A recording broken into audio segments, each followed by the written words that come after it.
Greetings, YouTube. As anyone who's watched my channel for a while knows, I am not a fan of the Catholic Church. And here's an example why. A 1997 letter from the Vatican warned Ireland's Catholic bishops not to report all suspected child abuse cases to police. A disclosure that victims groups described as the smoking gun did to show that the Church enforced a worldwide culture of covering up crimes by pedophile priests.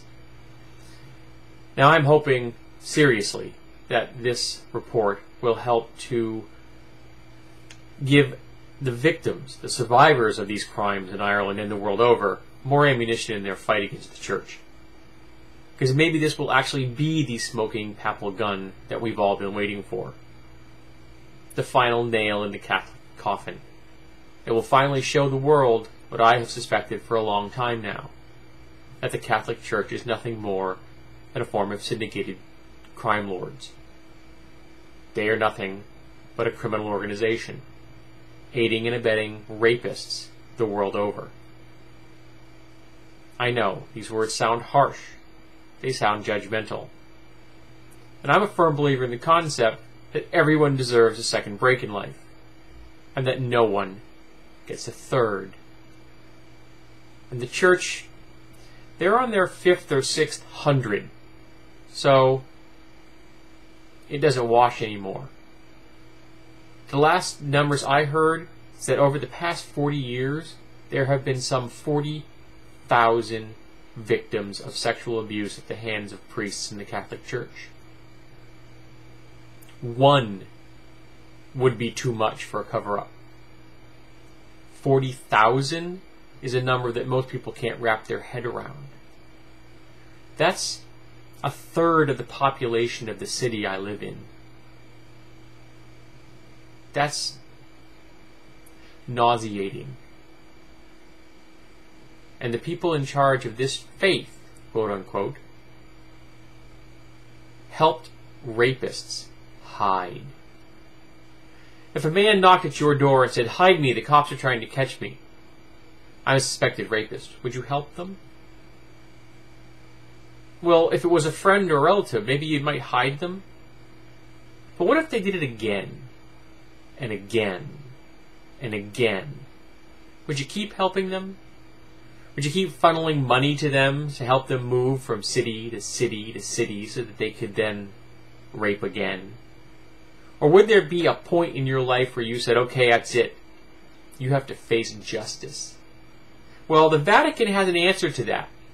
And the answer is never. They will never turn these people over. Now, I heard on the news on the way home this morning, rather interesting, on PRI, that there's a new list being released in Boston of 18 priests who are suspected as by the Church to be pedophiles, 12 of whom are conveniently dead. But this may help more survivors to move forward with suits and with legal actions of both criminal and civil level. So at least the list got published. But I don't want a list. I want all of these people handed over to the secular authorities. I want every single one of these people arrested, charged, tried, and if found guilty, incarcerated.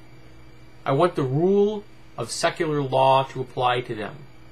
Because the Catholic Church has decided that their laws, their sectarian laws, should come first. Now, if your religious laws say that you can't have fish on any day of the week but Fridays, or that you can't wear wool and cotton blends, have at it. If it says that people within your faith can't marry the same gender, feel free. I disagree with these things. In fact, I think that many of the faith, the restrictions and concepts in the Catholic faith are prejudicial and bigoted. But so long as they are applying to Catholics, and they haven't violated secular law, do what you want. I may disagree with you, and I will speak publicly about it when I think that you're being bigoted and prejudicial. But once you cross that line, once you break the law, sectarian rules don't count anymore. Now you're in the secular world. Now you get judged by the secular court system. So hand these men over. And all the ones that helped cover up their crimes, hand them over too. Because they're nothing but crime lords. There's a Catholic church within spitting distance of my house. I spoke to the pastor one day. He drives a late model Audi and has an iPhone. Somehow I'm not thinking that he's helping the poor and needy quite as much as he wants. As the image of the church would give you the impression that, a pastor would do. So I've had it to here with these people. I want them prosecuted. I want their money stripped from them. I want their lands taken away. I want them driven from every country on the planet until the only one they have left is the Vatican. And maybe, just maybe then, they'll finally get the message that you aren't welcome here. It should be a familiar message to them. They say it often enough to other people.